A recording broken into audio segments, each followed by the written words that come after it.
Appreciate everyone. I'd like to particularly recognize Isabella Rodriguez, who represents our library as one of our partners. And in a moment, I'll be introducing our Women's Commission partner. For right now, for 1 minute, I'd like to invite you to learn more about the Calvert concept. It's Calvert Concept Charitable Corporation, become known as C4. Of our volunteers, after looking at that long name, said C4, and then they said, wow, that's an explosive idea. And it's stuck. But what we do is we work on empowering individuals who are interested in creating what the experts now call generational wealth, a financial foundation that they can pass from generation to generation in their family. Primary mechanism that C4 assists with is home or business ownership. And it offers a number of services, including savings matching, dollar for dollar for down payment, connecting people to experts, working with others, these workshops, getting people in touch with mentors, linking them with a one-on-one liaison who helps them connect to resources. And it's all free.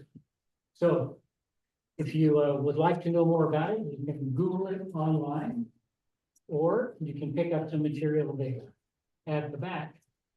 And I'd like to now introduce you to Dr. Adrienne Clark, who represents the Women's Commission of a really powerful organization in our county in the doing good category.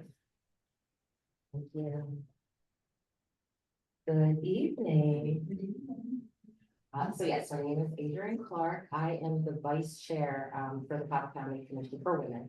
And we are doing a lot of things in the county. Hopefully you've seen us or heard about us before. It's not the first time you've ever heard about the commission. But I just wrote some things down so I didn't forget what we do. A lot of the things we do, we promote women's education and employment. So some of the programs that we offer are resume writing. We offer interview, how you should interview. If women have gaps in their resumes, we kind of help them find what's the state of that when they go to an interview. We have seminars around that. We like to call ourselves being the voice advocate for women issues and girls in the county. We have started a girls closet at the schools, working with the school system. So for women, girls hygiene products. So all the high schools and middle schools should have them going into this school year if they did not have them last year. So we're partnering with them. We also have our health fair. Hopefully everybody has been to the health fair. It was this past May. And it was actually at Bethel. So it was a collaboration between us and Bethel. And it was a large event and it was well received by the county. We also, we think of ourselves as the clearinghouse on issues. A lot of issues, if there's something that you think that should be brought to our attention, whether it's around women or children or young girls, please bring it to our attention. We try to be that voice when it comes to the states. So we try to take legislation there, be a part of legislation. So we can also, as the small county as we are, being heard in the state of Maryland as well. And then we also have a clothes closet, which we offer women's clothing, and it's more of work clothing. And it's free, and it's at St. Paul's Episcopal Church, and it's every third Saturday of the month. We have an open house where women can come and browse through. We have all of the things you could look for in there, shoes, belts, clothes, tops, pants. So women don't feel like they have to go out and buy new clothes if they have an interview. It did come in handy when a lot of us went back to work this year and we hadn't fit in our clothes for 5 years being at home. So that definitely came in handy for a lot of people. So they didn't feel like they had to come out of their pockets for more money for clothes. But we love partnering here. If there's anything you think of that we could do for you or people that you know, please spread the word, because that's the only way we're going to get better as a community if we all work together. And without further ado, I will turn it back over. Yes. Yes, so if you Google Calvert County Commission for Women, it will come up through the calvertcounty.gov site. We are actually underneath the government. And then there's an email on there as well, and there's a phone number. I would use the email first before the phone number. I'm not sure who's picking it up. But that is how you can get in contact. Yeah. Thank you, Dr. Clark. I'd like to welcome everyone here. We have a considerable number of people online tonight as well. And we've been contacted by several people who were asking about the availability of this on the library's YouTube channel. And shortly after the event is done, the library puts it up on their YouTube channel. So if you know anyone you think would benefit from the presentation tonight, please point them in that direction. And now the most important person in the room. Jessica Sullivan is a true friend of C4, the Women's Commission, the whole county, quite frankly. She is an expert on financial affairs, particular expertise in mortgages and preparing to qualify for mortgages, in budgeting. She's written a couple books about it that she'll tell you more about, I hope. And we benefit greatly from her willingness to share her expertise with all of us. So Jessica, thank you so much for doing this tonight. And over to you.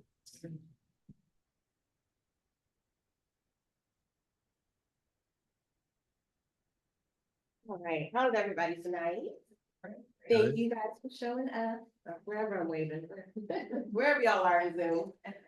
So I wanted to go over budgeting for a recession. A lot of people are worried or concerned or hear buzzwords about recession, you know, the economy, tariffs, stuff like that. So I never want to invoke fear in anybody. I want you to be prepared, because with preparation negates fear, right? Because you're prepared for whatever's coming.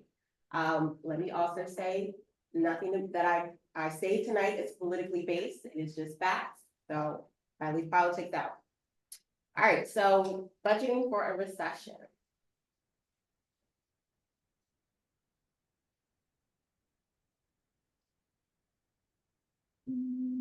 Let's see, is it not sharing?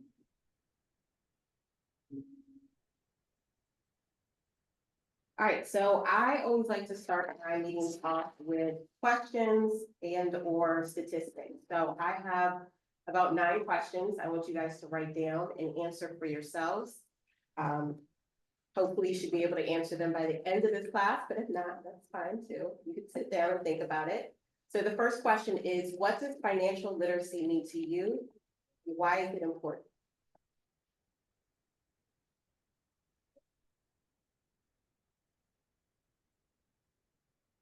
Number 2, what are your personal financial goals for the next year?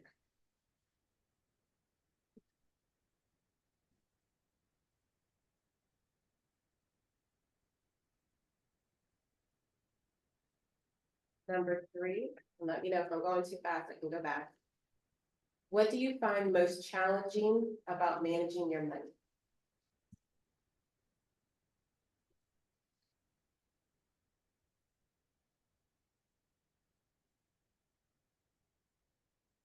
Number 4, do you currently have a budget?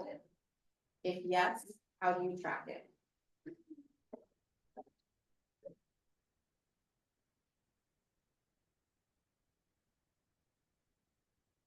Number 5, can you explain the difference between good debt and bad debt?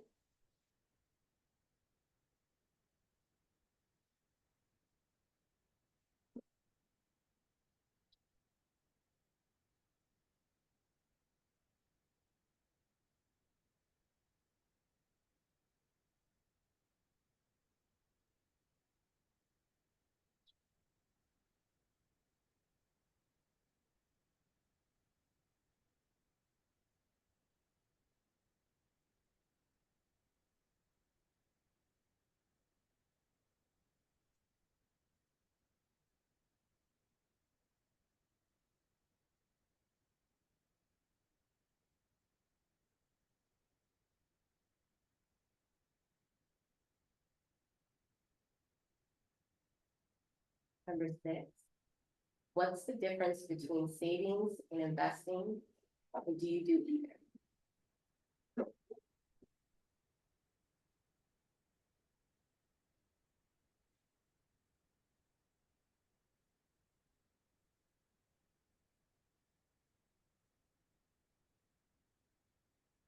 Number 7, how do you typically prepare for unexpected financial expenses?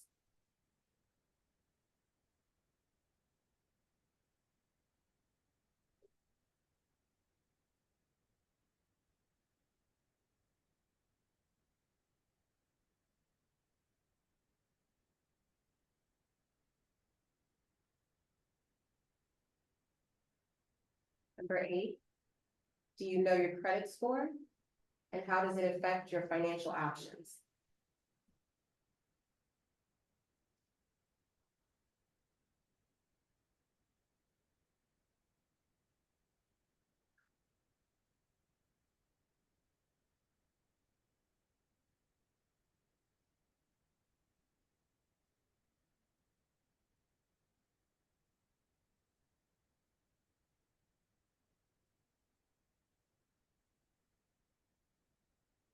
Number 9, what strategies do you use to control spending and avoid impulse purchase?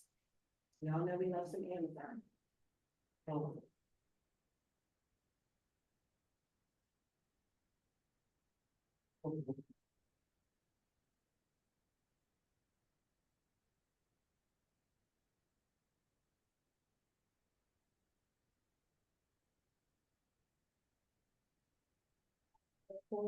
I will circle back at the end, just in case anybody needs to continue writing. So what is a recession? A recession is a period of temporary economic decline during which trade and industrial activity are reduced.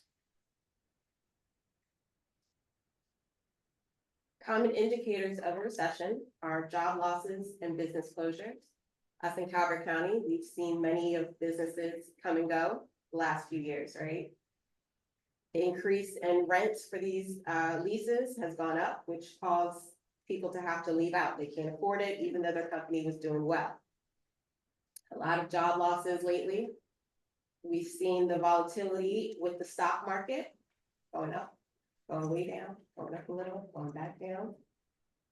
And we've seen a reduce in consumer spending. We aren't doing as much things as we used to do. We might not be going out to the movies as much or out to eat as often. We might be taking second thoughts about taking those family vacations or just a personal vacation. So buzzword in the news is definitely tariffs. So what is a tariff and how does it affect you, the consumer? So a tariff is a tax imposed by a government on imported goods. It's usually applied as a percentage of the product's price or a fixed fee per unit. So we've been hearing things like 25%, 50%, 105% on some tariffs. So how it works is when a company imports a product into our country, they have to pay a tariff to that company, that country, right? So let's say I'm a business owner, I sell purses. And let's say I typically purchase a certain purse for $30 from China. And when I get it, I then sell it for, let's say, $50. If China has a 100% tariff on that product, my $30 just went to $60. So obviously I now cannot sell it to you for $50, right? So I'm gonna have to then what? Up the price on it. So when you think or you hear of tariffs, the businesses that you are going to be buying from, all their expenses are going to go up. Therefore, the prices of the commodities that they're selling are then going to go up. So that added cost, like I said, is often passed on to you, the consumer, in the form of higher prices. So you're going to have higher prices on goods. So imported electronics, most of our cars, even if they are American made, their parts or part of the labor is done out of the country. That means it's going to go up. There's going to be a less variety or availability. Again, if now my $30 cost for my purse is now $60, I might not be able to sell that purse because my clientele may no longer want to purchase at that price that I'm going to have to raise it to. So I might have to X that. And I think I heard one lady say that it's so expensive now for her to import what she imports. That her total, whatever she ordered is just sitting in the port because she can't afford the tariff on it and it's gonna have to sit. But the worst part is she's still gonna have to pay on that no matter what, so she has to figure something out. And then you're gonna see price increases on everyday items, even goods that are made in the US. People are confused, why would things in the US cost more if it's made in the US? Because let's say I make candles for a living, right? My soy wax might be from the US, but my jar that I'm putting my candle in might be cheaper for me to buy elsewhere. So now, though I have manufactured it here in the country, I put it together here in our country, the pieces that I need to put this candle together are being bought elsewhere. So my price on that candle is now gonna go up, though it's US made. So how do we kind of circumvent that? Budgeting is definitely a crucial part in that. If we already know in our minds that pricing is gonna go up on a lot of our products, our commodities and stuff like that, budgeting and taking control of our finances is gonna be the best way to help combat that. So budgeting is critical. It enables control over personal and household finances. It prepares you for income loss or unexpected expenses. Life happens, people get sick, people pass away, people lose their jobs. And it helps reduce anxiety and promote financial security.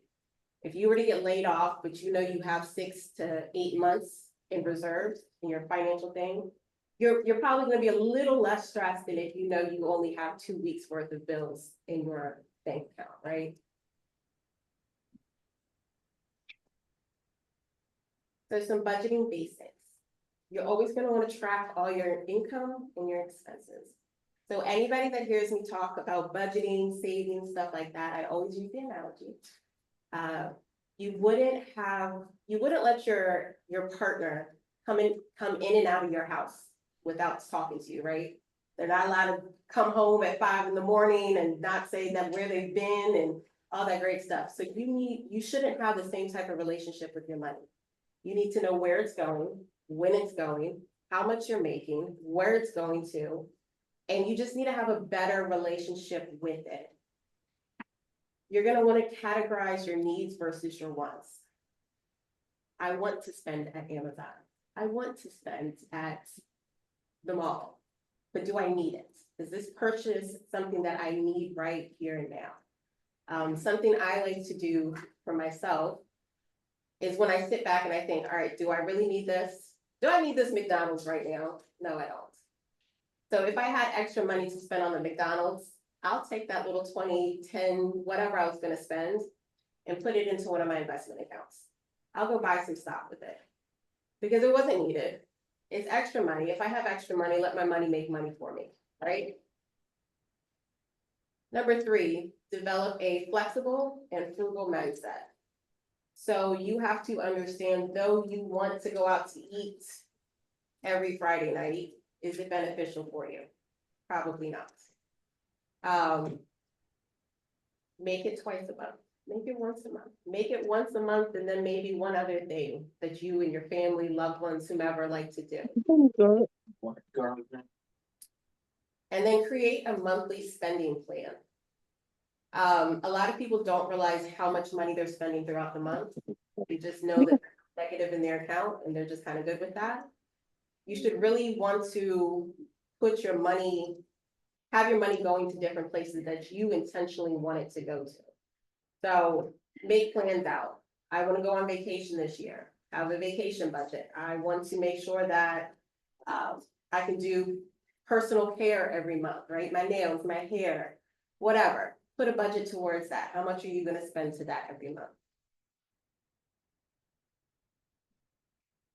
So cut some non-essential spending. So you want to reduce spending, maybe dining out a little less. Maybe get rid of some of your subscription services. I have a client, we sat down and we went over his debt and income. He had 3 music streaming subscriptions. I was like, sir, they all play music. He was like, yeah, but you know, this one I can play in my car. They all play music. Put your Bluetooth on and drive. He was like, okay, so he cut, cut two of them. Impulse shopping. I know a lot of us will go into the store with the mindset, we're just gonna buy this one thing. And then we see something, my daughter is famous for it, see something while we're in the store and that magically ends up in our cart. We go 2 more aisles over and then another thing ends up in our cart. So best bet, go to the store with a list. It cuts down everything. You stay on target with everything and you're not buying a whole bunch of stuff that you just don't need. You can use the 80-20 rule. Cut 20% of your discretionary spending.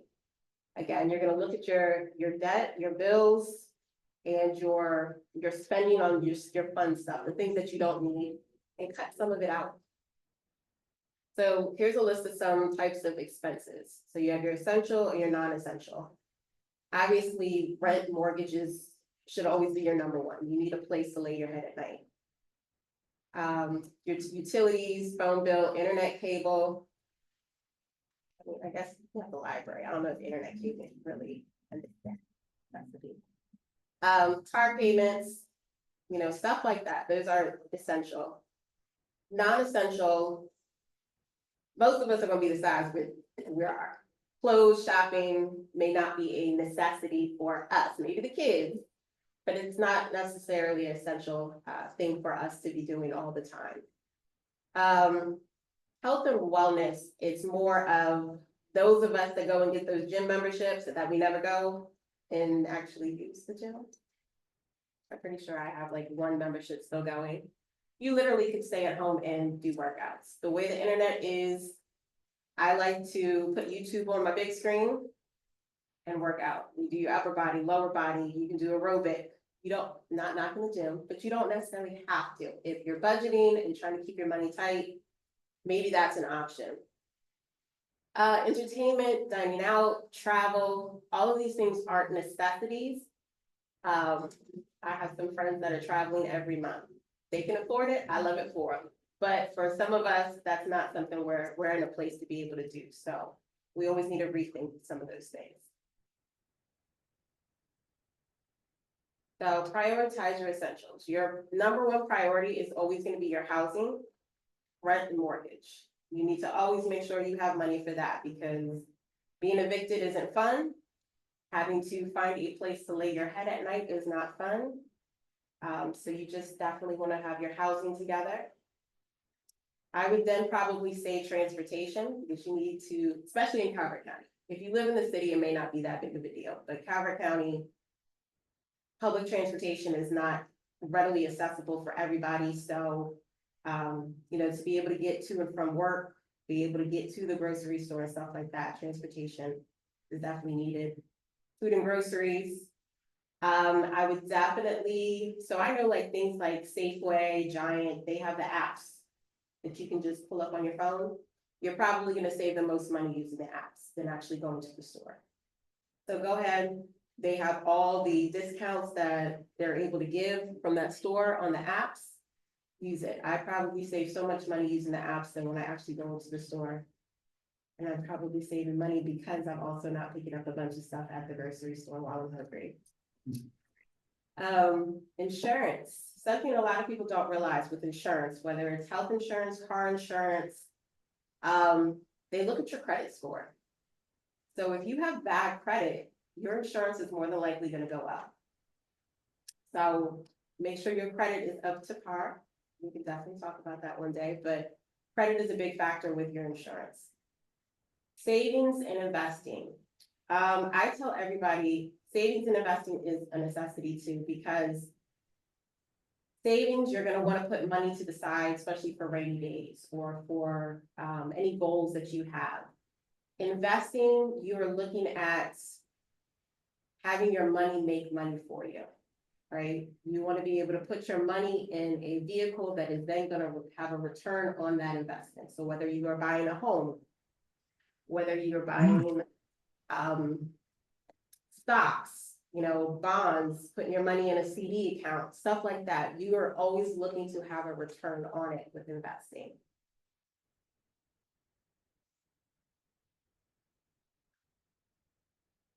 So build and protect emergency savings. So they always say you want to have 3 to 6 months of expenses in your emergency savings. I'm gonna tell you guys that is extremely important. So I remember I was in the car business when I had my daughter. And I knew nothing about, taking leave, maternity leave or anything like that at the time.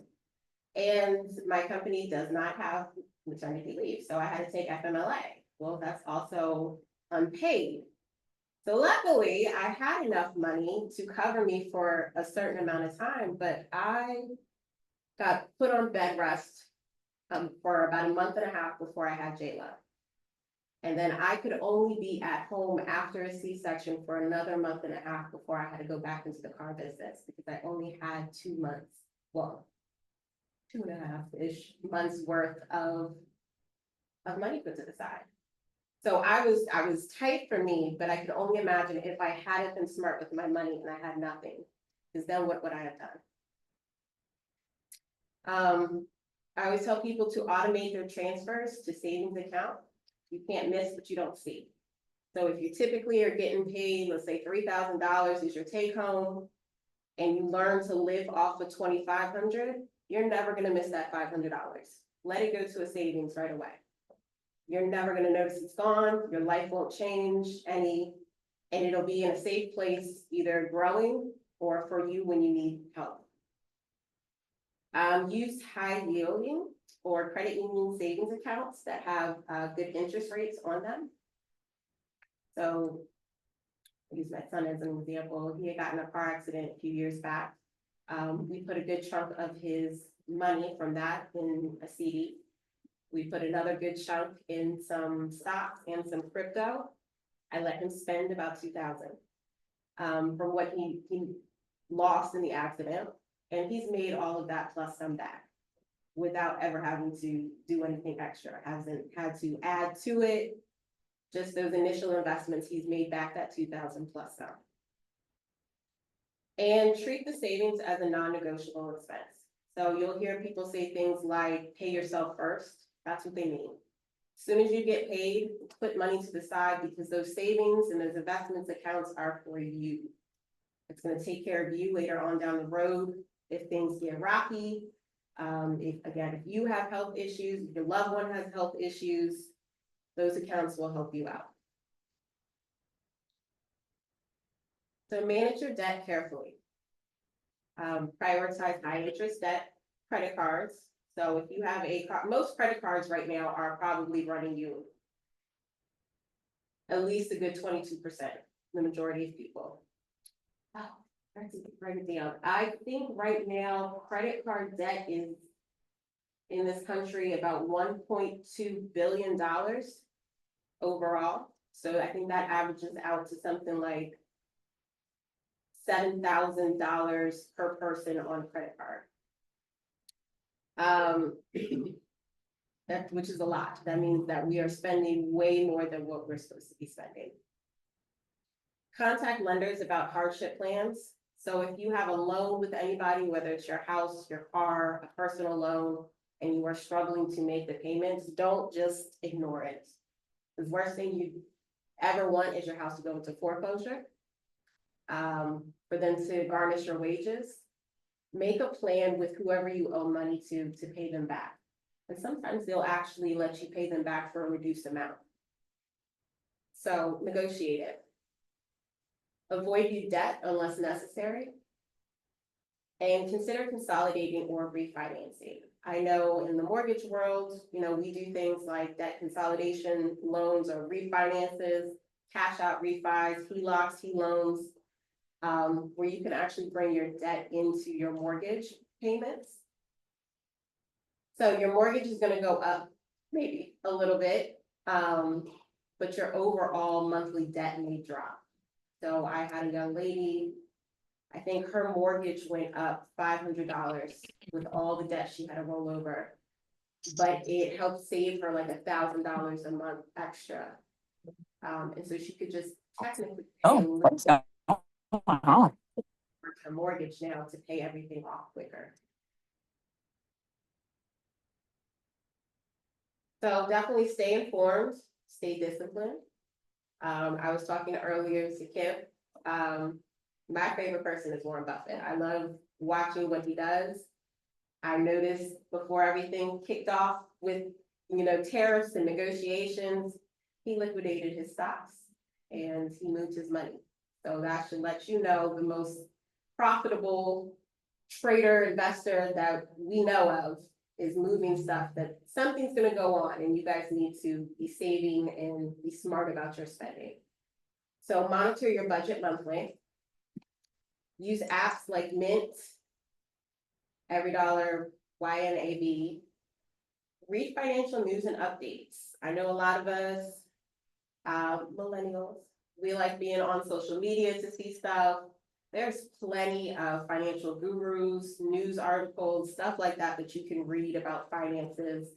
What's going on, not just in our country, but in Europe, South America, Asia. Read up on them and see how it affects us in this country. A lot of people don't realize with stocks, a lot of people with stocks will not make a move until news is reported that morning because the news is going to affect how the stocks are for that day, right? So we need to pay attention to not just what's in our country, what's in everybody's country if we're going to make money moves. Adjust your budget as your circumstances change. So like for me, I went from the car business to lending. My daughter had some health issues, so I had to step away. So obviously my income has now changed, right? So the way I spend has now changed this year. I can't be out having brunch on the weekends with my girlfriends like I would love to do all the time, but that's fine. Stay at home and cook. They can come over and eat with me if they want. But yeah, so your budgeting is always going to change based on how things are going in your life, and just be flexible to be able to pivot when things do change. So my conclusion, budgeting during a recession isn't about fear, and that is not what I want you guys to have leaving this. I want you to be prepared. It's about empowerment. So focus on essentials, cut unnecessary expenses, and build your safety net. Be proactive, track spending, reduce debt, and save consistently. Stay flexible and informed to weather financial uncertainty with confidence. And remember, smart budgeting today prepares you for a strong tomorrow. So I'm always talking about get planners and all that great stuff. I have 2 planners that are available on Amazon. Anybody wants to purchase them. The one, so you want to buy a home, is for those of you that would like to purchase your own first home. It's geared a little bit more towards that. Money Mastery Workbook. It is has a little bit more money saving challenges in it. So if you want a Christmas challenge, if you just want to have different ideas for you to save money, that workbook is for you. And then again, my name is Jessica. I am the owner of Jessica A. Sullivan Consulting. I'm a financial literacy consultant. These are all of my contact info. So if you have any questions, please feel free to reach out. I think I'm very personable. So you can always reach out and ask me questions. I love teaching. I love being able to help people. So I try to always be available. A 7-year-old of mine, she's a little hateful though. But if you guys have any questions or anything like that, I'm definitely always open to answer anything. All right, yes. Would you be able to go back to your book? To the file With the Oh, book. they're back there. Okay, never mind. Oh. When's the one? Thank you. Jessica, do you want to ask if anyone on the chat has a Yeah. question? Okay. Let's see.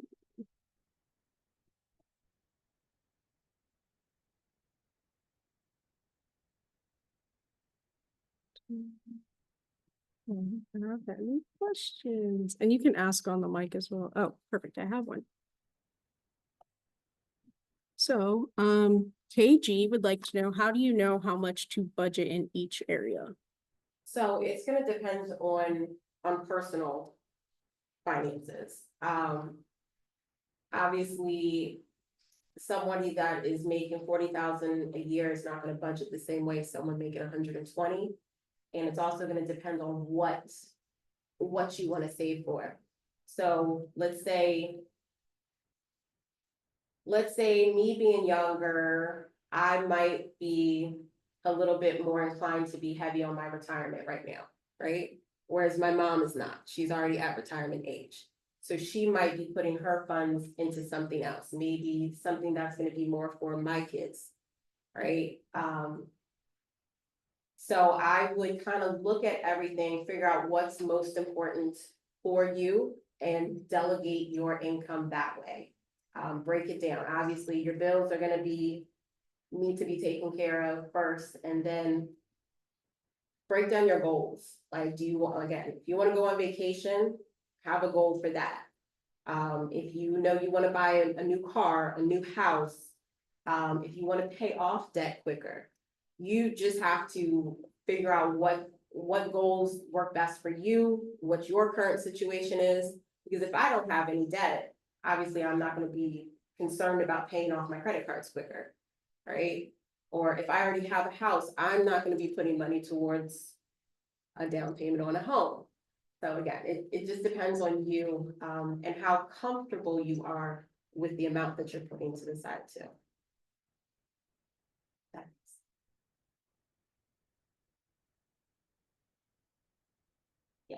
Just again, a number of folks, in the room and online are working towards home or business ownership.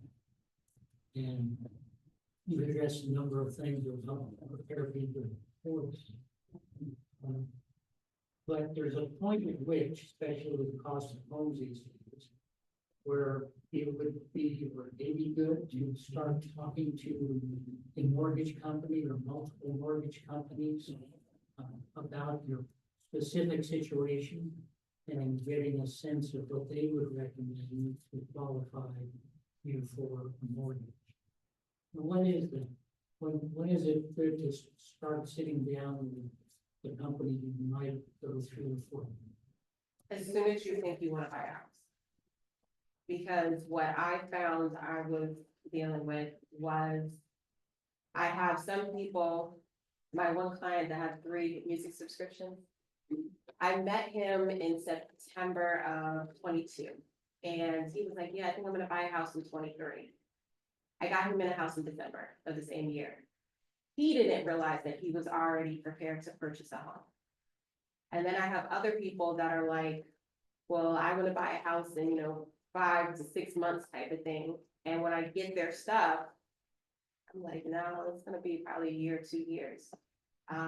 You gotta remember things like bankruptcy. It doesn't matter how good your credit is now, I have to have a waiting period for bankruptcies.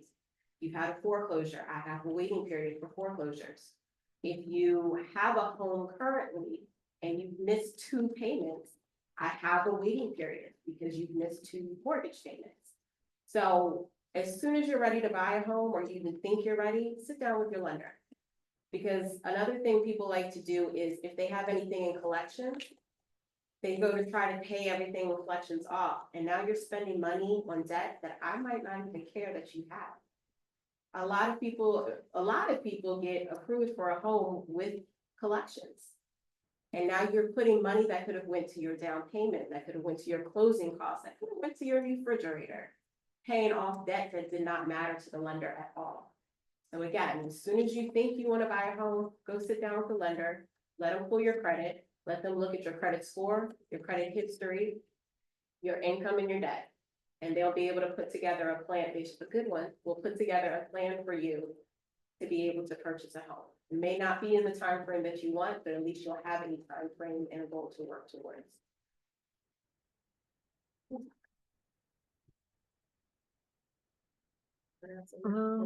I don't have any other questions online. Okay. So Does anyone else have any questions? I will say 2 things about mortgages for those that are purchasing in Maryland, which should be everybody. There are, and I've said it before, there's a couple of things I would definitely push. One is the Maryland mortgage program. They give you up to 5% of the loan amount to go towards down payment and closing costs. You do not have to be a first-time home buyer to use that down payment assistance. You can own a home right now, sell your house. You just can't have a home when you're going to sell it, right? So you can sell your house earlier in the year and not have a home right now and still be able to use it. You only get like 3%, but still that's better than nothing. Interest rates aren't that sexy, but it's free money. There's no interest on the money that they're giving you. You just need a 640 credit score. And obviously some other little things, but your main thing is gonna be a 640 credit score. The income limit for I think it's 2 or more person in Calvert County. You can't make more than 190 some thousand, which I don't think most of us have that issue. And then another one that a lot of people don't utilize enough is the USDA loan in Calvert County. All of Calvert County is eligible. You have to qualify income base wise and stuff, but every home in Calvert County area in Calvert County is eligible. There are certain parts in Charles County and certain parts in St. Mary's County that are eligible. The thing that I love the most about USDA is you can roll your closing costs into the loan itself. If the house appraises for more and you qualify. So let's say you're purchasing a house for $350,000, you really qualify for $380,000, and the house ends up appraising for $375,000, you can then roll your closing costs into that loan. You will now not have to come out of pocket. A lot of people don't realize that. Yes, Randy. I just wanted to add, a lot of times people say, you need to save up 20% of that. That's not true. No. I mean, it's good to save money, and it's good on paper to show that you have money, but you definitely don't have to save about 20%. The houses are worth like 400, 500,000 now, so you would be forever trying to save 20% on that. So, like you said, it's a lot of programs, and a lot of stuff that people hear definitely is not true. Well, like I said, there was one program, what was it called, the FHLB program or something? Yeah, so my company didn't have that, but other companies did. So there's a lot, just your basic, This is a lot of stuff. FHA, conventional, VA and USDA. You're looking at anywhere from no down payment with USDA and VA loans to 3% up to 5%. So conventional, if you're a first-time home buyer with a conventional loan, it is only 3%. You do need a higher credit score though. With FHA, you can get it at a 580 credit score with 3.5% down. You can go below 580 credit score, but you're gonna have to come up with 10% down. But it's doable. It's not enough. A lot of people feel like, oh, I have a 590, I think. You can get a house still. You're gonna have to save, but you can get a house still. But again, at that 640, that sweet spot where you're gonna get down payment assistance money from the state. I have a question online. They are asking, what's the best way to start learning about investing? Trying to think, how did I really learn about investing? There's definitely books, you can download about investing. I research like crazy. So I am on YouTube. I follow pages or follow, things that like Warren Buffett does. Like when I tell y'all that man's mind when it comes to investing is the most incredible thing I've ever seen. You can get on app. Most people have Cash App. Cash App has a section where you can buy fractional stocks. So if you just have $5, throw $5 to Nike, throw $5 to Verizon. Learn about things like dividends and what companies give dividends to stock owners. So what I did with my son with his money, I made him invest in everything that he wears. If he wears it, if he uses it, we are going to be partial owners of that company, because why not? Let them make money while he's constantly spending with them. And then we have Verizon for our phones, right? Not only is Verizon stock pretty steady, they give their shareholders, their stockholders dividends. So as my stock, value is going up, they are also paying me a certain amount of money every quarter. So there's companies that will pay you on top of what your stock is doing. So definitely look into those companies that do stuff like that. And then it also falls back into paying attention to what's going on in just our economy and our world. Though I'm sure it is completely frowned upon, but there's apps that will mimic our politicians' trades. They probably should not be trading, but that's a whole nother story. But Nancy Pelosi has probably the best portfolio out of any politician. And there's a company that created a app that will literally mimic sitting politicians' trades. So once they're going into these committees and they're having these meetings and they're coming out and then they're buying stocks, you might want to look at the stocks that they're buying, right? Because they know who they're sending these contracts to and stuff like that. They know ahead of us what's going on. So if they're making money, I'm gonna copy and make money too. But yeah, I would just, you're gonna have to do some research, do some Googling, see what's out there and just kind of learn as much as you can.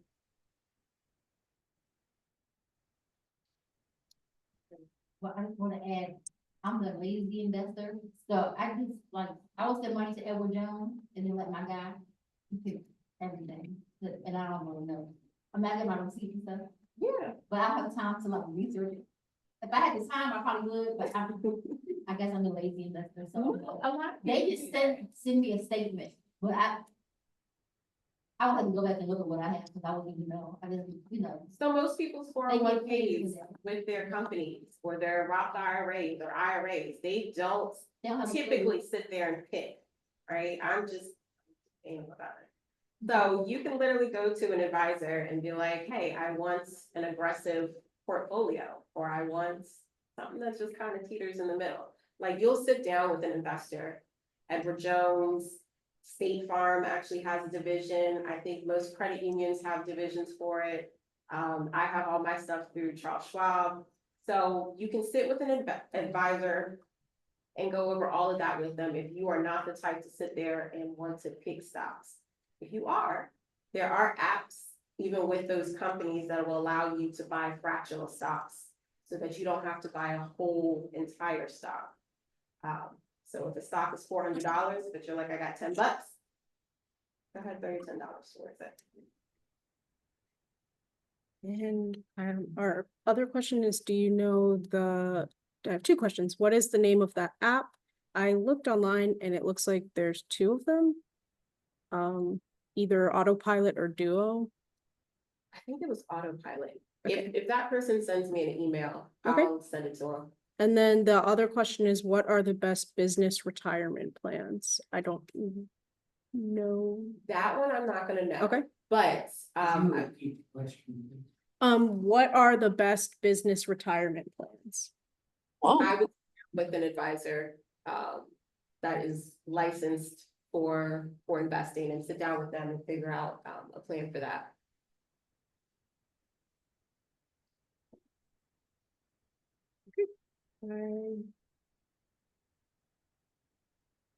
I think that's everything. Can I see the mic? Sorry, can I see the microphone? I do have some raffles over here.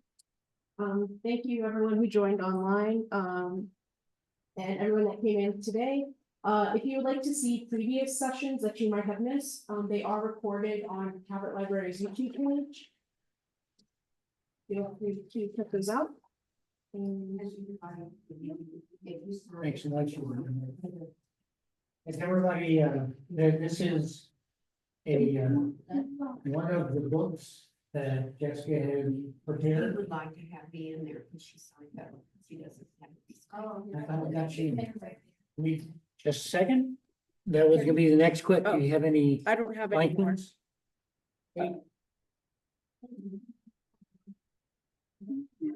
So it's gonna be a drawing for one of Jessica's books that she has kindly donated for the purpose.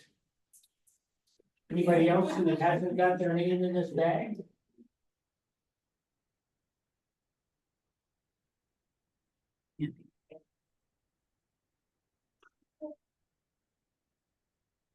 Great. Thank you. Okay, Jessica, I'm gonna put the much pressure on you. Yeah.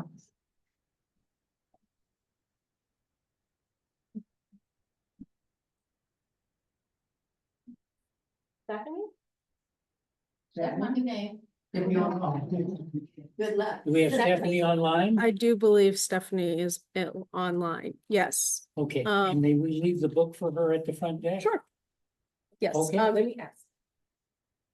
Stephanie, do you want the money challenge or do you want so you can buy a home? book?